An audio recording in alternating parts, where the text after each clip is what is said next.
अस्सलामुअलैकुम, good morning, सुबह बखैर, खुश आमदीद करती हूँ आप सबका आपके फेवरेट शो में जिसका नाम है मुस्कुराती सुबह। उम्मीद है आप लोग सब खैर खैरियत से होंगे, हंस रहे मुस्कुरा रहे होंगे। अल्लाह पाक आप सबको हमेशा इसी तरह हंसता मुस्कुराता रखे। मैं हूँ आप लोगों की होस्ट, आपकी दोस्त, आप सबकी फेवरेट कहकश फैसल। जी हाँ जनाब, आज मैं बात करना चाह रही थी वो जो हमारी आपस की बात होती है ना डेली, मैं सोचती हूँ कुछ ऐसा टॉपिक सोचूं आप लोगों से डिस्कस करने के लिए जिससे हम सब रिलेट कर सकें। अभी जब मैं ऑफिस के लिए आ रही थी गाड़ी में तो मैंने देखा कि मेरे सामने जो एक कार थी उसमें एक भाई, जाहिर सी बात है ड्राइव करे, तो उनकी बैक सीट से जो है वो पानी की छोटी बॉटल यूं करके हवा में यूं करके जो है वो फेंकी गई। और मैं हैरान, मैंने कहा यार ये क्या तरीका है। आप एक तो सफाई अपने शहर की भी खराब कर रहे हैं और खुदा ना ख्वास्ता अगर पीछे से कोई बाइक वाले भाई होते और उनके व्हील पे वो बॉटल जाके लग जाती तो उनका एक्सीडेंट भी हो सकता था। ये छोटी छोटी बातें ऐसी होती है नाजरीन जो कि हम कभी ना कभी कर गुजर जाते हैं और हमें अंदाजा भी नहीं होता कि इसके कितने ज्यादा मसाइल हो सकते हैं। तो सफाई का तो प्लीज ख्याल किया करें। मैंने अक्सर देखा है, मैं आप लोगों से बात करना चाहूंगी कि हमारे कुछ भाई ऐसे होते हैं बाइक पे होते हैं, बाइक से बाकायदा जो वो पान की ऐसी भर के कुल्ली करते हैं कि वो जो छींटे हैं ना वो दूर तक लोगों को जो है वो दिखाई देती हैं, सुनाई देती हैं। और अजीब, मैं तो बहुत ऑकवर्ड हो जाती हूँ कि आप एक जो जगह जगह आप देखें हमारी जो वॉल्स होती हैं वहां पे गंदगी दीवारों पे जो है वो हम लोग खुद ही मचाते हैं। तो ये अच्छी बात तो नहीं है। मैं चाहती हूँ कि प्लीज आप लोग ऐसा ना किया करें क्योंकि इससे जो हमारे शहर की गंदगी बहुत ज्यादा बढ़ रही है और सफाई तो निस्फ ईमान है। इसी के साथ साथ जनाब अपने शो की तरफ बढ़ूंगी और शो के बारे में आज आपको बताऊंगी जनाब कि शो बहुत ही जबरदस्त होने वाला है। जो हमारी नई नई जो है माएँ बनी है, न्यूली मदर्स हैं, उनके लिए हमारा शो बहुत जरूरी है। आप लोग पूरा शो हमारा देखिएगा। पहला सेगमेंट बहुत इंफॉर्मेटिव है आप लोगों के लिए, खास करके क्योंकि अक्सर हमारी बहनें जो हैं वो ज्वाइंट फैमिली में रहती हैं, अक्सर हमारी बहनें सेपरेट रहती हैं। जो सेपरेट रहती हैं उनको बहुत मसला होता है। जब नए नए बच्चे हमारी दुनिया में आते हैं तो वो माशाल्लाह जब छोटे होते हैं हमें पता नहीं होता कि वो क्यों रो रहे हैं, उनके साथ मसाइल क्या हैं। और एक बहुत बड़ा मसला दरकार होता है जब न्यू बॉर्न बेबीज होते हैं, उनको अक्सर बेशतर डेली बेसिस पे जो लूज मोशन का शिकार होते हैं और माएँ जो है वो बहुत परेशान हो जाती हैं कि मैं क्या करूं। तो ये जो सारी प्रॉब्लम्स है बच्चों से रिलेटेड, खास करके न्यू बॉर्न बेबीज से रिलेटेड, आज हम अपने शो में इस टॉपिक को जो डिस्कस करेंगे। हमारे साथ पहले सेगमेंट में होंगे डॉक्टर इब्राहिम यूसुफ साहब जो कि आपके और हमारे बहुत मोस्ट फेवरेट हैं क्योंकि डॉक्टर साहब की सबसे बड़ी स्पेशलिटी ये है कि वो बहुत डिटेल में और बहुत तहम्मुल के साथ जो है वो हमें समझाते हैं, कोशिश करते हैं कि वो हम लोगों का तक जो बात है वो कन्वे हो जाए। इसी के साथ साथ जनाब शेफ नौरीन हमारे साथ होंगी पहले सेगमेंट में। तो देखते रहेगा हमारा शो क्योंकि आज का शो होने वाला है बहुत ही जबरदस्त। आती हूँ छोटी सी ब्रेक के बाद। जी नाज़रीन, welcome back to the show. Intro में मैंने आपको बताया था कि आज बच्चों के मसाइल के बारे में बात करेंगे और आपके और हमारे सबके फेवरेट डॉक्टर इब्राहिम यूसुफ साहब आज हमारे शो में मौजूद हैं जो कि चाइल्ड स्पेशलिस्ट एंड न्यूट्रिशनिस्ट हैं। अस्सलाम वालेकुम। वालेकुम सलाम, कैसी हैं जी? कैसे हैं डॉक्टर साहब आप? मैं तो खैरियत से अल्हम्दुलिल्लाह, प्यारी माशाल्लाह, ब्यूटीफुल। आते ही मैंने आप लोगों दोनों को कहा जी खूबसूरत खवातीन, अस्सलाम वालेकुम। खूबसूरत लड़कियां, सही था। खवातीन लाइफ में खवातीन मोहतरमा, इससे एक बड़ी रिस्पेक्ट हम जो है ना हम बहुत खुश होते हैं डॉक्टर साहब अगर कोई हमें बोल देना कि लड़की तो हमारा 10 किलो खून बढ़ जाता है। लड़कियां तो खवातीन लड़कियां ही होती हैं। हाँ, thank you so much doctor साहब। मैंने अपने इंटरव्यू डॉक्टर साहब अपनी हमारी जो न्यूली मदर्स हैं उनको ये बात बताई कि आज जो है हम उनकी प्रॉब्लम्स के बारे में बात करेंगे। तो सबसे पहले जो बच्चा दुनिया में आ गया 2 दिन का है, सबसे पहले एक बहुत ही बड़ा मसला दरकार होता है। बच्चे रोते बहुत हैं और समझ ही नहीं आ रही होती माँ को बाप को कि रो क्यों रहा है। तो उसकी वजूहात क्या हो सकती हैं? अच्छा, पहले तो एक थोड़ा सा पहले देखते हैं कि बच्चा जब पैदा हुआ तो उसको दूध कौन सा पिलाना, ये बड़ा इंपॉर्टेंट सवाल है जो हम लोग आजकल इस पर एफर्ट करते हैं कि आजकल जितने भी बड़े सेंटर्स हैं, चाहे वो वेस्टर्न हो, ईस्टर्न हो, यानी कहीं भी आप जाएं तो टॉप फीड का रुझान बहुत हो गया कि फर्स्ट 3 डेज 4 डेज नहीं टॉप फीड देना है। इसमें शायद हॉस्पिटल का अमला भी, चाहे दादी नानी, उनकी भी एक फोर्स होती है कि नहीं माचा जो है। अगर मेडिकल साइंस में देखा जाए तो बच्चे को दूध डायरेक्टली जब पैदा हुआ और माँ के सीने पे रख देना चाहिए। ये एक अच्छा इम्पोर्टेंट है। अब बच्चा अगर फर्ज करें माँ की ज़्यादा तबीयत ख़राब है, ठीक है, आपने माँ का दूध एक्सप्रेस करना है तो आप दूध माँ का एक्सप्रेस करके भी दे सकते हैं। या फिर कोई डोनर मदर है या कोई आपको डोनेशन वाला दूध मिल जाए तो वो ज़्यादा बेटर होता है निस्बतन कि आप टॉप फीड स्टार्ट करते हैं। ठीक है, ये जो रोने से पहले जो सवाल आया ना, ये यहाँ से स्टार्ट होता है, यहाँ से इसकी शुरुआत होती है जो कि लोग निगलेक्ट कर देते हैं, उनको पता नहीं होता। जी, तो जब टॉप फीड बच्चा लेना शुरू करता है, और जो आवाम में 95% आवाम हमारी बहनें ज़्यादातर बच्चों को टॉप फीड देती, 5% जो बहनें हैं वो ज़्यादातर अपना दूध पिलाती हैं, बाकी 95% टॉप फीड पे डाल देती। ठीक है। जब 95% टॉप फीड पे डालते हैं, प्रॉब्लम क्रिएट क्या होता है, उसमें रोने का जो प्रॉब्लम है सबसे ज़्यादा होता है। बस क्यों कि उसमें प्रोटीन्स होते हैं और काउ मिल्क प्रोटीन्स होता है। अब वो जो काउ मिल्क प्रोटीन्स होते हैं उसकी वजह से कॉलिक पेन डेवलप बहुत जल्दी करता है। वैसे कॉलिक पेन डेवलप करता है 3 हफ्ते बाद। ओके। ये कॉलिक पेन शुरू में ही डेवलप कर जाता है क्योंकि ज़्यादातर बच्चों को शायद टॉप फीड नहीं चलता। मोस्टली बच्चों को 20-30% बच्चों को कॉलिक पेन भी 20-30% बच्चों को होता है। और 30% बच्चे कॉलिक जो होते हैं वो बहुत ज़्यादा रोते हैं और उनकी डायग्नोसिस नहीं बन सकती कि क्यों रो रहे हैं। अब वो शुरुआत से रो रहे हैं या 3 हफ्ते से स्टार्ट करते हैं, इसके थोड़े से बीच में मसाइल हैं कि क्या क्या किस वजह से बच्चा रोता है। अब एक बच्चे का रोने की वजह भूख हो सकती है, खाली पेट हो, माँ का दूध ऑफ कोर्स ले रहा है वो सही प्रॉपर नहीं आ रहा। हम कहते हैं उसका तरीका क्या है। उसका तरीका यह है कि आप कैंगरू पोजीशन पे रखें, माँ के सीने पे ज़्यादातर वक्त बच्चा रहना चाहिए। ठीक है। जैसे आपने बाहर की माँ को देखे बांध लेती हैं जी, तो वो अपना ही दूध पिला रही होती है। आप अगर नाइजीरिया में देखें, साउथ अफ्रीका में देखें, ऐसे इलाकों में देखें जहाँ पे गरीब आवाम ज़्यादा रहती है, आपने देखा हो कि माँ बच्चे को सीने से दबा के रखती है। जी जी। उससे एक ऑक्सीटोसिन एंजाइम रिलीज हो रहा होता है, इसकी वजह से दूध ज़्यादा बहता है। अच्छा। और बच्चा भी सीख जाता है कि माँ का दूध ही पीना है, इसके पास और ऑल्टरनेटिव नहीं है। और उन माओं के पास तो पैसा भी नहीं है, खाने के लिए ज़्यादा भी चीज़ें नहीं है, बट स्टिल वो दूध अपना ही पिला सकती है, टॉप फीड नहीं होता उनके पास। अब आ जाए कि मैं बहनों को हमेशा मेरे पास आती हैं, कहती है दूध हमारा नहीं आ रहा, या तो मैं हमेशा एक सवाल करता हूँ, मैंने कहा यार ये एक प्रॉब्लम अगर होता तो अल्लाह ताला बच्चा ना देता। अल्लाह ताला ने एक जरिया रखा है कि माँ ने बच्चा पैदा किया दूध आएगा। अगर ऐसा होता तो जानवरों में जो दूध होता है, बकरी का दूध है या गाय का दूध है या भैंस का दूध है, वो कभी ना आता। बच्चा उनके भी बच्चा पैदा होने के बाद फीड करते हैं, बिल्कुल वो अपने बच्चे को भी देती हैं और आप बाहर के बच्चों को भी पिलवा रहे होते हैं। बिल्कुल। और कितने लोग, कितनी आवाम जो है बकरी के दूध पे शिफ्ट होती है। बिल्कुल। और वो मेरे एक्सपीरियंस से वो सबसे ज़्यादा सेफेस्ट दूध है। माँ का दूध अगर नहीं है, डोनर मिल्क नहीं है या कोई रिश्तेदार का दूध नहीं मिल रहा, तो बकरी का दूध ज़्यादा बेहतर है निस्बतन का आप पाउडर इस्तेमाल कर रहे हैं। Okay. Powder of course that is a dangerous thing. वो एक पॉइजन है, मैं हमेशा कहता हूँ एक पॉइजन है वो आगे जाके बच्चों को प्रॉब्लम ही क्रिएट करता है। जी। दूसरा, अब आ जाए कि माँ का दूध अगर नहीं आ रहा तो माँ को हम कहते हैं कि कुछ न्यूट्रिशन ऐड करें। ठीक है। अब कुछ चीज़ें होम मेड होती हैं, कुछ विटामिन हैं, विटामिन के साथ विटामिन लेना बहुत ज़रूरी होता है। अच्छा।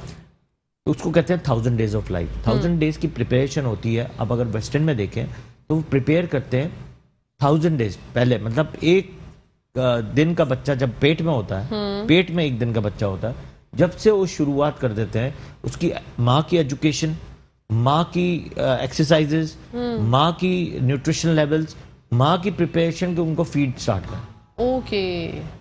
तो उनका फीड भी आता है वहाँ पे। तो कशन वहाँ पे आप वेस्टर्न में देखें तो डोनर मिल्क सेंटर्स हैं, मतलब आपका दूध ज़्यादा आ रहा है आप डोनेट कर दें। अच्छा। क्या अगर किसी की माँ का इंतकाल हो गया या कुछ ऐसे सिम्टम्स हो गए या माँ शॉक पे चली गई है या माँ इशू में, तो आप डोनेशन मिल्क पिला सकते हैं। यहाँ पे ये कॉन्सेप्ट ही नहीं बनता। ये तो पहले होता था डॉक्टर साहब, अब तो बिल्कुल ही खत्म हो गया है। इसको कहते हैं रज़ाई माँ का दूध या डोनेशन माता का मिल्क। यहाँ तो ये कॉन्सेप्ट ही खत्म हो गया। तो एक बहन भी वो भी दूध नहीं पिलाती है, पुप्पो वो भी नहीं पिलाती, खाला है वो भी नहीं पिलाती। वो दूध शरीक बहन भाई होते थे ना, दूध शरीक। ये एक सुन्नत है और ये बहुत इंपॉर्टेंट सुन्नत है। अल्लाह ताला को बहुत पसंद है कि ये आप ये करें कि इससे अगर माँ का, अगर एक माँ को प्रॉब्लम है तो दूसरी माँ जो है उसको डोनेट करें। जी। तो ये एक है। कितने दफ़ा मेरे पास माया आती है, हमारे साथ हमारा बहुत दूध था, हम तो बहुत जाया करते थे, डोनेशन कर देते। बिल्कुल। तो ये बहुत एक फैक्टर तो खाने पीने का मतलब यह है माएँ अपना ख्याल करें ताकि जो है फीड प्रॉपर आए। ऑफ कोर्स माँ को अपने खाने पीने का ध्यान, अपनी स्टडीज का ध्यान, अपनी खुशी का ध्यान। जी। कुछ बच्चे मैंने देखे हैं बहुत ज्यादा रो रहे होते हैं, मैं उनकी हिस्ट्री लेता हूँ, मैं कहता हूँ कि यार आपकी हिस्ट्री में क्या था। कि ज़्यादा परेशानियां थी घर में, या आप बहुत ज़्यादा रो रही थी या ज़्यादा वॉमिटिंग कर रही थी, तो बच्चा ज़्यादा परेशान पैदा होता है जी। अब माएँ अगर बहुत खुश होती हैं, हाँ यानी डॉक्टर साहब ये बहुत ही वैलिड टॉपिक है। मैं आपसे ब्रेक से आने के बाद इस पे पूछूंगी, ये मुझे भी ऐसा फील होता है, मेरे बहुत सारे सवालात हैं इस बारे में। तो जनाब हम हमारा शो देखते रहिए, बहुत इंटरेस्टिंग और इन्फॉर्मेटिव होने वाला है। छोटी सी ब्रेक के बाद आते हैं। Thank you so much for watching मुस्कुराते सुबह। जी नाज़रीन, welcome back to the show. आप लोग देख रहे हैं आपका फेवरेट शो जिसका नाम है मुस्कुराते सुबह, और मैं हूं किचन वर्ल्ड में जिसकी क्वीन है शेफ नौरीन। बढ़ते हैं उनकी तरफ, पूछती हूँ आज क्या बना रही हैं क्वीन। अस्सलाम वालेकुम। वालेकुम अस्सलाम, कैसी हैं आप? बिल्कुल ठीक है, आप बहुत अच्छी लग रही हैं। Thank you so much. ये कलर बहुत डिफरेंट लग रहा है, बहुत सूट कर रहा है। Thank you so much. Fresh orange and beige, बहुत अच्छा लग रहा है। Thank you so much chef Naureen, आप भी हमेशा की तरह प्यारी, बचपन से प्यारी, माशाल्लाह माशाल्लाह। आज हम क्या बना रहे हैं? आज हम बना रहे हैं चिकन बॉक्स पैटीज। ओके, जो कि रमजान में बहुत अच्छे बनते हैं और ये बहुत अच्छा ये स्नैक होता है। हाँ। जो हम समोसा पट्टी, जिसे मांडा पट्टी भी बोलते हैं, समोसा शीट्स होती हैं, उनके साथ ये बनाया जाता है। ठीक है। इसके लिए मुझे चाहिए होता है कीमा। ओके, ठीक है, ये 250 ग्राम कीमा है चिकन का, और इसमें बीफ का भी ले सकते हैं आप लोग। सोया सॉस और चिली गार्लिक सॉस है, सॉल्ट है, व्हाइट पेपर पाउडर है, गार्लिक पेस्ट है, लेमन जूस है, हरी मिर्चें, और ये वो जो कुटा हुआ मसाला मैं बनाती हूँ जीरा एंड साबुत गोल मिर्चों के साथ, उसको वो जाएगा। चीज है, शिमला मिर्च है एक, इसमें बिल्कुल फाइनली चॉप, और ये मैंने बनाया हुआ एक पेस्ट है जो कि मैदा का बनता है, थोड़ा सा वो लई जिसे बोलते हैं। अच्छा, वो जो समोसे की पट्टी को बाइंडिंग देता है। ठीक है, ठीक है, ये वो है, और ये ऑयल है। अच्छा, सबसे पहले हम इसमें ऑयल डालेंगे। ओके, ठीक है। अच्छा, हम अभी क्या कीमा अभी हम कीमा बना रहे हैं, उसकी फिलिंग बना रहे हैं। ठीक है, ठीक है, ठीक है, ओके। अच्छा, उसके बाद इसमें जाएगा, बिल्कुल, क्या जाएगा बताइए। ये जिंजर गार्लिक पेस्ट है। ओके, ठीक है, सही है, ये जाएगा इसके अंदर। अच्छा जनाब, रेसिपी कार्ड आपकी स्क्रीन पे आ चुका होगा, और अगर नहीं आया तो आ जाएगा, कोई मसला नहीं है। उसमें से आप क्वांटिटी देख सकते हैं। सौते करेंगे, साथ ही साथ हम इसमें डाल देंगे ये हरी मिर्चें। ओके, ठीक है। मैं आपको हमेशा एक बात कहती हूँ, टेस्ट बहुत अच्छा आता है इसका। गार्लिक की चिली, और ये अरोमा अभी से ही आना शुरू हो गया। अच्छा, मैं इसमें चिकन डाल दूंगी मैं। ओके, अच्छा, इसमें चिकन का कीमा लें या आप बीफ का ले लें, इट्स ऑप्शनल। हाँ, ऑप्शनल, मर्जी आप लोगों की, जो जिसका भी ले लें। ठीक है, कीमा होना चाहिए, बस कीमा होना चाहिए, क्योंकि और इसमें हम बॉइल्ड चिकन भी ले सकते हैं, श्रेड करके। हाँ, वो भी ले सकते हैं, इस तरह बना ले बॉइल्ड चिकन को थोड़ा सा। ठीक है, थोड़ा सा वो मसाले में बनता, जरा मजे का लगता है ना फिलिंग उसकी। बिल्कुल। थोड़ा सा मैं इसका ये बढ़ा दूंगी फ्लेम। अच्छा, रमजान करीम भी आने वाले हैं, आमद है, बस मैंने तो स्टार्टिंग कर दी। जी, तो आप लोग अपने घर में ये रेसिपी ट्राई कर सकते हैं, और बहुत यमी होने वाली है इंशाल्लाह ये रेसिपी। अच्छा, थोड़ा सा ये सॉटे हो रहा है, ठीक है। अब इसके बाद मैं डालूंगी इसे white pepper powder. Okay, salt as per your taste. ठीक है, क्योंकि मैं चीज में भी सॉल्ट होगा ना, जैसे चेडर चीज, तो फिर उसमें थोड़ा सा हिसाब से। ये आपकी गार्लिक सॉस है, थोड़ा सा सोया सॉस आ गया। ओके, ठीक है, यही वो कुटा हुआ मसाला। This is black pepper powder. Okay, ठीक है, साथ साथ सफाई भी करते रहे। जी, सफाई का भी ख्याल रखें, जैसा कि मैंने अपने इंट्रो में बताया था। और शेफ नौरीन तो खैर हमेशा किचन की बहुत ज्यादा जो है वो सफाई का ख्याल रखती है। मैं कहती हूँ किचन की अपनी सबकी सफाई रखें, सफाई निस्फ ईमान है। बिल्कुल सही बात है, सफाई भी साथ साथ हो, काम भी साथ साथ हो, वो ज्यादा अच्छा रहता है। और फिर आपके लिए भी फायदा ना, किचन आपका फैलता नहीं है। एग्जैक्टली, सब कुछ बना के वाइंड अप करके जाते हैं किचन से बाहर, तो आपको टेंशन नहीं होती कि यार अभी तो बर्तन पड़े हैं इतने सारे, उनको भी धोना है। साथ साथ काम करते रहा करें, उससे इजी रहता है। अच्छा, क्या मेरा क्या होता है, जैसे मैं अपने किचन में जब काम करती हूँ ना, खाना भी पक रहा है, साथ साथ सफाई भी हो रही है, मैं पूरा किचन फैला नहीं देती। बिल्कुल, उससे क्या होता है, वो और ज्यादा फिर मेसी हो जाता है, फिर काम करना, वो साफ करना और मुश्किल हो जाता है, बहुत मुश्किल होता है, फिर आपको घंटे लगते हैं, घंटे लग जाते हैं। एग्जैक्टली। अच्छा, ये मैं इसमें थोड़ा सा लेमन जूस डालूंगी। ओके, ठीक है, ठीक है। और लेमन जूस के बाद इसमें चली जाएगी शिमला मिर्च, जो मैंने बिल्कुल फाइनली चॉप करके रखी हुई थी। ठीक है, हम इसको थोड़ा सा भून, क्योंकि चिकन का मिंस है तो बहुत जल्दी बनता है। हाँ, ये तो मिनटों में जो बन जाता है। एग्जैक्टली, बिल्कुल। बस थोड़ा बीफ का होता है तो थोड़ा सा टाइम लगता है, लेकिन ये चिकन में तो बिल्कुल भी टाइम नहीं लगता। बिल्कुल। अच्छा जी, बहुत जबरदस्त, हसीन और जमील खूबसूरत रेसिपी तैयार। अच्छा, ये मैंने समोसा पट्टी ली हुई है, जो समोसा शीट्स होती है, इसको इस तरह काट लीजिएगा। ठीक है, ठीक है। अच्छा, हमारी बहनें जो है ना, उनको बड़ा मसला होता है ये समोसा पट्टी भरने में, तो शेफ नौरीन वो भी बड़ा अच्छा इजी तरीका आप लोगों को बता रही है, सीख लीजिए, बड़ा काम आएगा अभी थोड़े दिनों बाद। हाँ जी, रमजान आ रहे हैं जी, और हमारे दस्तरखान जो है समोसे पकौड़े और इनके बगैर जो है अधूरे होते हैं। एग्जैक्टली जी। और ये थोड़ी डिफरेंट चीजें होती है ना, मजा भी आता है। रोज आप सब पकौड़े भी खा खा के बंदा तंग हो जाता है। बच्चे, इस तरह की चीज, बच्चे स्पेशली बहुत उनको चाहिए कुछ डिफरेंट हो टेबल पे या दस्तरखान पे, जिसपे भी। बिल्कुल। अभी तो रमजान के भी हम बहुत सारी चीजें सिखाएंगे। बिल्कुल सिखाएंगे आप लोगों को, और अगर आपकी कोई फरमाइश है, आप चाहते हैं कोई और नई चीज सीखना हमसे, शेफ नौरीन से, तो हमें कॉल करें, कॉल करके बताएं आपकी क्या फरमाइश है। हम इंशाल्लाह वो पूरी करने की पूरी कोशिश करेंगे। एग्जैक्टली। नंबर स्क्रीन पे आप लोग देख सकते हैं। इसके अलावा अगर आपको कोई मसला दरकार होता है एपिसोड से रिलेटेड, कोई बात ऐसी रह जाती है, अक्सर हमारे जो भाई बोल देते हैं ये काम कर दो, तो बहनें छोड़ के शो चली जाती हैं, तो उनके लिए भी हम यूट्यूब पे डेली अपलोड करते हैं अपना एपिसोड, तो आप लोग देख सकते हैं वहां पर जाके भी। मुस्कुराती सुबह विद कहकशां फैसल जी। अच्छा, मैं जरा इसको टेस्ट कर लूं। इसका नमक चखना बहुत जरूरी है जी। सही है। बिल्कुल सही है। बिल्कुल सही है, बिल्कुल सही है। ये रमजान में बड़ा मस्त होता है कहकशां चखने का। अरे भाई, oh my कभी गलती से हमारी बहनें और मैं भी कभी कभी ये गलती कर जाती हूँ, लेकिन वो फिर अल्लाह पाक माफ कर देते, क्योंकि आइडिया नहीं होता ना। हम लोग तो डेली नमक जब तक ना चखें, जब तक समझ नहीं आ रहा होता, तो वो इतनी हैबिट होती है कि फौरन से जल्दी से, और फिर याद आता है अल्लाह अकबर मेरा तो रोजा था। अच्छा, ये हमारा कीमा ऑलमोस्ट डन है। ठीक है, अब मैं एक करके दिखा देती हूँ। हम फ्लेम ऑफ कर देते हैं। ठीक है, ठीक है, हम इसका टेस्ट कर देते हैं ताकि ऑयल प्री हीट हो जाए। ठीक है, ओके जी। हम इसमें थोड़ा सा निकाल देते हैं पहले। डन। ठीक है, फिर हम आपको फिलिंग करके दिखाएंगे। ये बहुत ही अहम मरहला है नाजरीन, फिलिंग का, कि जो पैटीज होती हैं या समोसे होते हैं, कोई भी आप फॉर्म में अगर फिल कर दें तो उसको फिल किस तरह करें। मुझे आज तक, आपस की बात है, मैं आपस की बात बहुत करती हूँ, मुझे आज तक फिलिंग नहीं आती, और मैं आज शेफ नौरीन से सीख जाऊंगी। अच्छा, कहकशां देखिए, मैंने इसमें कीमे की फिलिंग करी, सेंटर में थोड़े से चीज के हमने चंक्स डाले इसमें। अब दिस इज व्हाट, वही मैंने आपको बताया था, लई जो बनाते हैं मैदे की। ठीक है, ये हमने लगाया यूं। ओके, इस तरह लगाना है। आप लोग उंगलियों से भी लगा सकते हैं, लेकिन I am using this brush क्योंकि इससे मुझे जरा इजी होता है। इजी हो जाता है, बिल्कुल। ठीक है, ये 4 कॉर्नर्स पे लगाना है। ठीक है, डन, वेरी गुड। अब हम इसको देखें, यूं लेके जाएंगे। सही है, ये चिपक जाएगा यूं, फिर इसके बाद यूं आएगा, ये like this. It's like a box, बिल्कुल बॉक्स बन जाता है ये जी। ये देखें, ये चिपक गया। इजी है ये तरीका तो। ये हमारा ये देखें रेडी हो गया बॉक्स। ठीक है, अब ये प्री हीट हो गया होगा। जी जी जी, हम इसमें ये डाल देते हैं एक, बिस्मिल्लाहिर्रहमानिर्रहीम, ताकि ये फ्राई होता रहेगा। हम इसे और बना लेते हैं। वाह जी वाह। और वैसे मैं और बना दिए थे मैंने पहले से ही, बना के मैंने थोड़े रख दिए थे, क्योंकि यहाँ टाइम नहीं होता ना।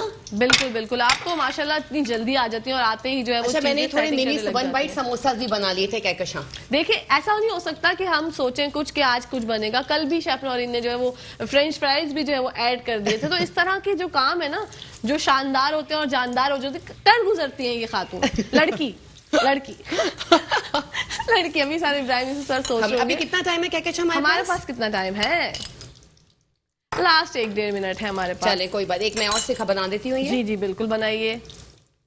ठीक है जी, इस तरह से मैदे की लई जो आप बनाई है उसको इस तरह से लगाना है, इस तरह से वो चिपक जाए ना, खुले नहीं, वरना फिर सारा आपका जो फिलिंग होगी सब बाहर आ जाएगी, खुल जाती है। और वो तेल में भी कभी कभी गिर जाती है, उससे भी बड़ा मसला हो जाता है। जी, मैं इसको पलट सकती हूँ, चेंज कर सकती हूँ। बिल्कुल, थैंक यू। देखिए नाज़रीन, इस तरह जो है आपस में मदद करके ही टीम वर्क होता है, जब भी कोई चीज़ अच्छी बन जाती है। मैं कभी कभी इंतहाई तौर पे काम वैसे नहीं कर पाती घर के, लेकिन यहाँ पे आके जो है वो थोड़ा बहुत शेफ नौरीन का हाथ बटा देती हूँ। थोड़ा बहुत ही, काफी बताती हैं। Thank you so much. जी जनाब। अच्छा, ये फूल भी चुके हैं भाई। हाँ, ये फूलेंगे थोड़े से। Very nice, wow. ये लीजिए, जिसका काम उसी को साजे। जी, चल हम इसमें एक और डाल देते हैं। ठीक है, क्योंकि जितनी जगह ज्यादा वो मत कीजिएगा फिल, वरना वो फिर ना सॉगी हो जाते हैं। अच्छा, इतना हो, इतनी जगह हो जितना मतलब हो, ज्यादा एक्स्ट्रा नहीं फिल करें। चले ये हो जाएंगे तो फिर हम इसको असेंबल की तरफ आ जाएंगे। ओके, मैं बाद में और बना लूंगी। बिल्कुल। नाजरीन देख रहे हैं, आज बहुत जबरदस्त रेसिपी बनने जा रही है आप लोगों के लिए। आप लोग ट्राई करें, घर में लुत्फ अंदोज हो जाए, छोटे बड़े बूढ़े हमारे घर के। ऐसी चीजें, आजकल विंटर्स हैं, एग्जैक्टली, दिल भी चाहता है, क्रेविंग भी बहुत होती है। तो बाहर से मंगाने से अच्छा है आप घर में बना के खाएं, वो ज्यादा अच्छा होता है। एग्जैक्टली घर में तो आपको पता है हेल्दी, फुल ऑफ हाइजीन, साफ सुथरा भी। हमें नहीं पता बाहर कौन सा ऑयल यूज हो रहा है, किस तरह ऑयल यूज हो रहा है, बिल्कुल सही बात है। वाओ, ये थोड़े से गोल्डन ब्राउन हो जाएंगे तो फिर हम इसको इसमें स्ट्रेन कर देंगे ताकि जिसका एक्सेस ऑयल होगा वो उसमें निकल जाएगा। फिर हम उसको प्रेजेंटेशन, आपने प्लेटर देखिए मेरा, जनाब, हम इसे प्रेजेंटेशन कर देंगे। ओके जी, इंशाल्लाह प्रेजेंटेशन करेंगे। जब तक लेना है हमें एक छोटा सा ब्रेक, तो कहीं जाइएगा मत, देखते रहिए मुस्कुराती सुबह।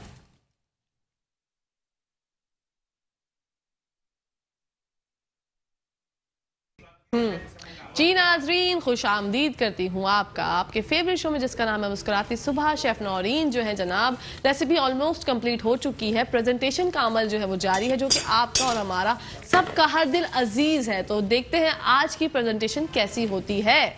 जी शेफ नौरीन जी, मैं वही करने जा रही हूँ।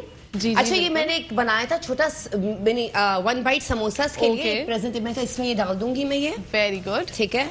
मैं चाहती हूँ 2-3 किस्म की प्रेजेंटेशन, तो जरा उससे लुक बहुत अच्छा आता है। लुक बहुत अच्छा आता है, आपकी स्पेशलिटी है जनाब ये। बहुत अच्छे से जी अच्छा बनता ही है, और जिसको अच्छा बनाना आता है वो अच्छा ही बनाता है। बट समटाइम्स मैंने देखा है बहुत सारे घरों में प्रेजेंटेशन की वैल्यू नहीं होती। अच्छा, प्रेजेंटेशन से आप अगर बच्चों की न्यूट्रिशन का ताल्लुक या आपके मर्द हजरात हैं उनका ताल्लुक बहुत अटैचेबल है। बिल्कुल, आपको पता होगा कि अगर आप एक रेस्टोरेंट में जाते हैं तो आप जाते तो एक लैविश रेस्टोरेंट में ज्यादा पैसे क्यों देते हैं? उसकी प्रेजेंटेशन पे, बहुत उसकी प्लेट्स, उसकी डाइनिंग, उसकी कुर्सियां, उसकी जो जब जिस बाउल में आ रहा होता है उसकी बड़ी इंपॉर्टेंस है। प्लस साथ में आपने देखा होगा बड़ी बड़ी रेस्टोरेंट्स में खाना इतना सा होता है, बट शेफरी एक लाइन लगा देंगे, उसकी एक इम्पोर्टेंस बढ़ जाती है, बहुत ज्यादा इम्पोर्टेंस बढ़ जाती है। शेफ नौरीन ने भी जो है वो जबरदस्त इम्पोर्टेंस बढ़ा दी है। प्रेजेंटेशन हो गई है कंप्लीट, जान हो गई, और देख सकते हैं नाजरीन कितनी हसीन नजारा है। मुझे उम्मीद है आप लोगों का दिल चाह रहा होगा कि आप अपने घर में बना के खाएं। इसी के साथ साथ शेफ नौरीन आपका और मेरा दूर से ही अलविदा वाला जो है डेली का मिलेंगे इंशाल्लाह। इसी उम्मीद के साथ कल हमारी दोबारा मुलाकात होगी। थैंक यू सो मच, आपने इतना अच्छे खाने हमारे लिए बनाती हैं। थैंक यू जी जनाब। तो इसी के साथ साथ बढ़ते हैं डॉक्टर साहब की तरफ, और टॉपिक जो हम डिस्कस कर रहे थे कि बच्चे क्यों रोते हैं, तो उसी पे वापस आएंगे। और फिर एक और बड़ा ही अहम सवाल मैं कहना चाहूंगी, वो भी डॉक्टर साहब से मैं डिस्कस करूंगी। डॉक्टर साहब पहले तो रोने के बारे में बात करते हैं। तो रोने को हम कंटिन्यू करते हैं कि रोने के ये जो टॉफीट है वो ज़्यादातर कॉलिक पेन करवाते हैं। फिर साथ में उसमें पत्ती पत्ती पॉटियाँ आ रही होती है, गैसी बच्चा रहता है, रैश पड़ जाते हैं। अच्छा, अनडायग्नोस्ड कई दफ़ा मेरे पास पेशेंट्स आते हैं कि बहुत बच्चा रो रहा है, कॉलिक पेन नहीं है, बट क्या है, एक सरप्राइजिंग बात होती है। ओके। तो कई दफ़ा हम देखते हैं मुंह खोल के कि मुंह के अंदर कोई छाले तो नहीं पड़ गए, वाइट ओरल कैंडिडियासिस तो नहीं हो गया, उसकी वजह से बच्चा बड़ा भूखा भी रहता है और पेन हो रहा होता है। आंखों में कोई इन्फेक्शन तो नहीं हो गया, कोई कान में दर्द तो नहीं है, कहीं बॉडी में कहीं पेन तो नहीं है, हाथ चटक तो नहीं गया। ये छोटी छोटी चीज़ें। प्लस साथ में एक और इम्पॉर्टेंट चीज़ ये होती है कि नैपी के हवाले से, नैपी रैश कि कई दफ़ा एक रैश है, कई दफ़ा मैंने देखा है कि अगर पॉटी की जगह खोल के देखो छोटे बच्चों की, तो कुछ बहनें उस जगह को छोड़ देती हैं वॉश करना। कई दफ़ा आप खोल के देखें तो बच्चा बिल्कुल पूरा बच्चा जो है वो उसमें पॉटी लगी हुई होती है या रेड रैश पड़ रहा होता है। अच्छा, दूसरा कभी कभी लड़कियों का जो छोटी बच्चियां होती हैं उनके पेशाब की जगह पे कई दफा वो खोल के उसको वॉश नहीं करती, उसके अंदर फंगस डेवलप हो जाता है, अब उसमें इचिंग शुरू हो जाती है, खुजली हो जाती है। डॉक्टर साहब, ये वाइप्स का जो आजकल बहुत ज्यादा जो है रुझान बढ़ गया है, ये भी सही है या नहीं? वेरी गुड क्वेश्चन जी। वाइप्स आर 100% कॉन्ट्रा इंडिकेटेड, मतलब ना यूज करने वाली चीजें, क्योंकि उसमें अल्कोहल होता है, और अल्कोहल बेस जो है हमारी बॉडी में जितना यूज होगा वो हमारी स्किन को रिप करेगा, रेड करेगा। किसी को अल्कोहल नहीं चलता, और उससे क्या होता है एकदम जो है वो रैश पड़ जाता है, चाहे कितना ही अच्छे ब्रांड का हो, कहीं का भी ब्रांड का हो। ओके। एक और आपको बताओ, ये नैपी रैश जो ये जो वाइप्स होते हैं ये हम यूज करते हैं रेस्टोरेंट्स में एक टॉवल के तौर पे, जो वेट टॉवल्स के तौर पे आप एक पैकेट में से खोलती हैं। आपने कभी यूज किया है? आपने कभी यूज किया? जी जी बिल्कुल। आपने जब भी यूज किया आप ये देखेंगी वो जब यूज करते हैं तो एक अजीब सी तय बन जाती है। जी बनती है। इसके बाद अगर थोड़ी देर आप उसको खाना खा लें या कुछ कर लें या फिर जाके वॉशरूम में, वाइट वॉशरूम में, वाइट बेसिन में वही हाथ आप वॉश करें, आपको लगेगा एक ठीक ठाक किस्म का मैल और ठीक ठाक किस्म की चीजें जो है ना आपके हाथों से निकल रही है। बिल्कुल। तो ये इसी तरह पॉटी की जगह पे जब आप वाइप्स यूज करते हैं तो वो क्या करता है, वो लेयर बना देता है। साफ तो करता है बट वो पॉटी के जो बेस होता है, जो बेस है, पॉटी में बेस होता है, पेशाब में एसिड होता है, उसका एक बेस बना देता है। अब वो जहां इसने बेस बनाया वाइप ने, तो वहां पे एक बेस बना दिया अल्कोहल के साथ। कुछ घंटों बाद उसमें इरिटेशन शुरू हो जाती है और फिर वो रेड हो जाता है, फिर रैश बन जाता है। अच्छा, मतलब रैश ज्यादा उससे बनता है। अच्छा, मतलब ये है कि अगर आपने कोई ऐसी जगह फंस गए हैं, आपने ऐसा यूज कर लिए वाइप्स, तो उसके बाद आप उसको पानी से भी वॉश आउट जरूर करें। मैं हमेशा कहता हूँ हर वक्त वॉश करना चाहिए निस्बतन के। आपने कभी फंस गए, ऑफ कोर्स एक अलग बात है, बट आपके पास एक छोटी बॉटल और कॉटन हर वक्त होना चाहिए। जब आप एक बैग लेकर ट्रैवल करते हैं तो वाइप्स ले जाने की क्या जरूरत है, एक कॉटन और एक पानी की बॉटल। एक्स्ट्रा एक्सपेंस भी बढ़ाने की क्या जरूरत है? बिल्कुल सही बात है। ये ज्यादा बेटर है, ये तो फ्री में आपका बच्चा सेफ भी है और रैश भी नहीं पड़ेंगे उससे। सही बात है। प्लस साथ में आपकी जो मैंने आपको बताया, पेशाब की जगह हर वक्त जब आप नहलाने के लिए खोलें और फिर उसको वॉश करें, पॉटी की जगह के पीछे हिस्से तक जहां तक खड्डी है वहां तक खोल के पूरा उसको वॉश किया करें। उससे इरिटेशन नहीं होती। अब कई दफा बच्चा बहुत ज्यादा बलक बलक के रो रहा होता है, कई दफा क्या होता है वहां पे उसकी इरिटेशन हो रही होती है। बच्चा बता नहीं सकता कि मुझे वहां पे खुजली हो रही है या इरिटेशन हो रही है या वो रेडनेस हो रही है, तो बताएगा नहीं। प्लस साथ में जब भी रैश होना शुरू हो तो पैम्पर का इस्तेमाल निल कर दें, उस जगह को ड्राई रखें, उस जगह वेजलीन का इस्तेमाल ज्यादा करें। और ये बहुत कॉमनेस्ट प्रॉब्लम है रोने की। कॉलिक पेन से ज्यादा प्रॉब्लम जो है रैश है। हाँ, उससे ज्यादा जो है परेशानी होती है, बच्चे परेशान हो जाते हैं। डॉक्टर साहब, इसके साथ साथ हमने डिस्कस कर लिया एक ऐसा अहम सवाल जो मैं बोल रही थी माओ से, कि जो औरत अपनी प्रेगनेंसी गुजारती है पूरे 9 महीने, क्या वो बच्चे की शख्सियत पे नजरअंदाज होता है? मतलब जिस तरह से अगर औरत बहुत खुश है, बहुत साबरीन है, तो बच्चे की पर्सनैलिटी ऐसी ही होगी? या अगर औरत जो है वो बहुत ज्यादा रोती है, डिप्रेशन का शिकार है, घरेलू परेशानियों में है, मूड उसका बुरा रहता है, तो बच्चे की पर्सनैलिटी भी ऐसी होती है? ऐसा है या नहीं? बिल्कुल है, डेफिनेट 100%। क्योंकि बच्चा जब आप इससे अंदाजा करें कि जब बच्चा लाइफ पैदा होता है तो देख देख के चीजें सीख रहा होता है और पेरेंट्स के ही नक्शे कदम पे चल रहा होता है या फैमिली के नक्शे कदम पे चल रहा होता है। अब जब बच्चा माँ के पेट में होता है वो तो लाइव होता है, वो सुन भी रहा है, वो आपकी चीजों को महसूस भी कर रहा है और अंदर की चीजों को महसूस अल्लाह ताला खुद करवा रहा होता है। बिल्कुल। तो अगर आप एक साइंस देखें और ऐसी चीजें मैं आपको बताऊं कि कुछ मुल्क ऐसे हैं जो अपने बच्चों को नोबेल प्राइज विनर्स कैसे बनाते हैं, ये आप स्टोरी कहीं पढ़ सकती हैं। उनका स्टार्ट होता है एजुकेशन लेवल माँ के पेट से। वो माँ को मैथ्स, इंग्लिश, फिजिक्स इस तरह की चीज़ें पढ़ाते हैं कि बच्चे के अंदर वो एब्जॉर्व हो।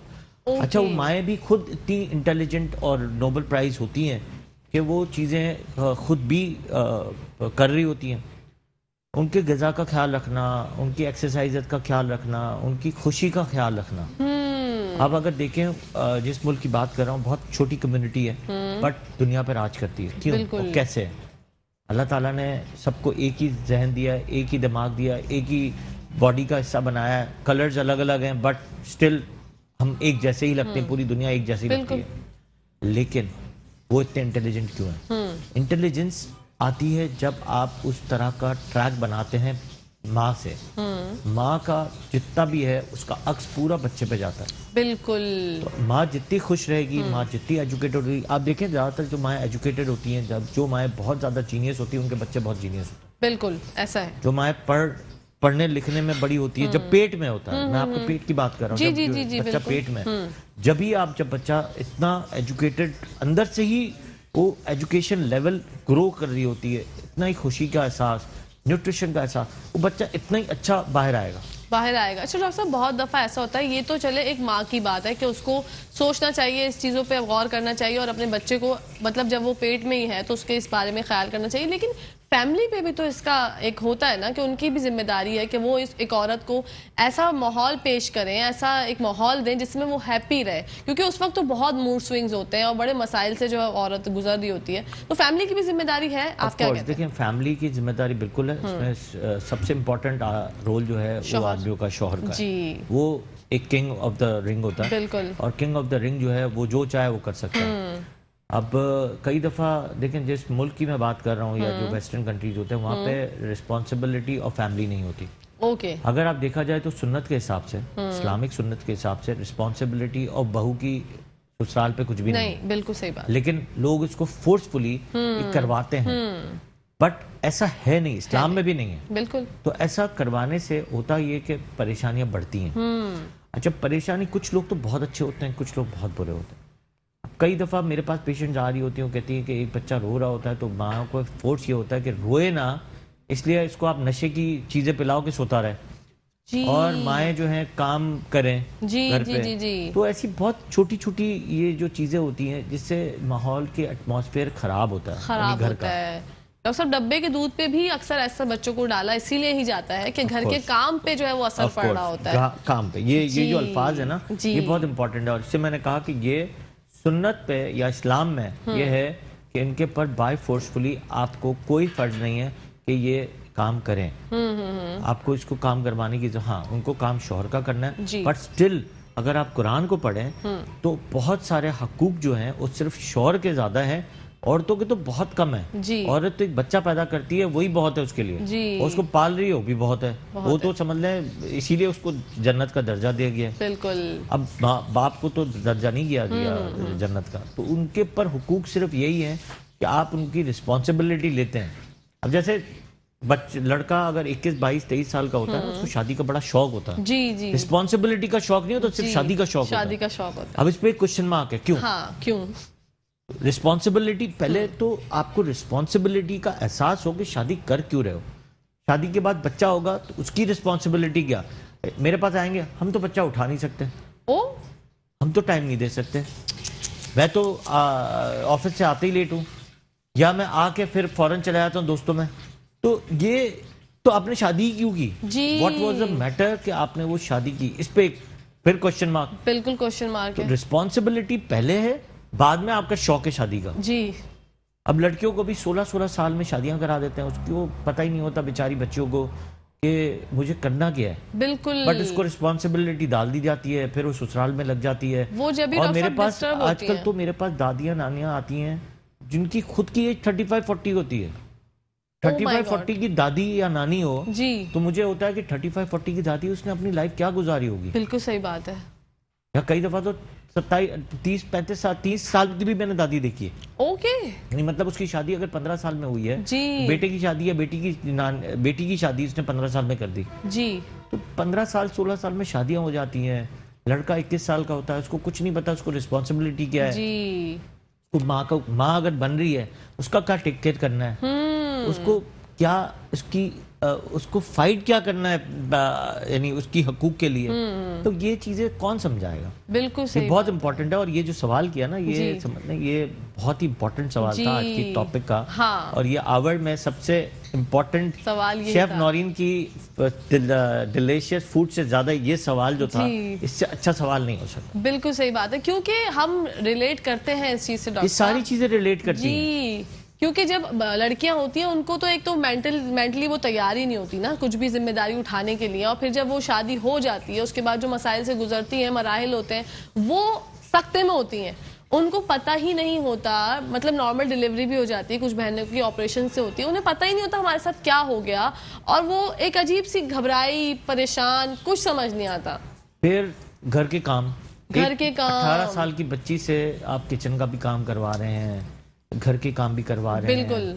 फिर शौहर कहता है कि 18 साल की बच्ची मतलब घर में इसने कभी इस्त्री नहीं की, शौहर के कपड़े इस्त्री करना शुरू हो जाती है। मतलब ऐसी बहुत सारी चीजें हैं जो हमारे मुल्क में ज्यादती है, मैं कहता हूँ ज्यादती है जी डॉक्टर साहब। इसी के साथ साथ हमारे शो का टाइम खत्म हो गया। इतना इंटरेस्टिंग सवाल ये है कि इस पे हम पता नहीं कितने घंटों बात कर सकते हैं, बट उसके साथ साथ आपका बहुत बहुत शुक्रिया अदा करना चाहूंगी कि आपने जो है हमें आके आगाही फराहम की। हमें पता चला कि कितने मसाइल होते हैं बच्चों के और हमारी बहनों के। ऑफ कोर्स ये जो आगाही है वर्ड है ना, ये हर एक के दिल में होनी चाहिए। बिल्कुल कि आगाही पहले करो और साथ में फिर जो काम करना है करो। पहले तो आगाही लो लोगों से। आपके प्रोग्राम से आज जितने लोग अगर कुछ सीख जाएंगे तो ये समझ लें आपके ऊपर सबसे बड़ा क्रेडिट चला जाएगा। Thank you so much sir, once again thank you so much.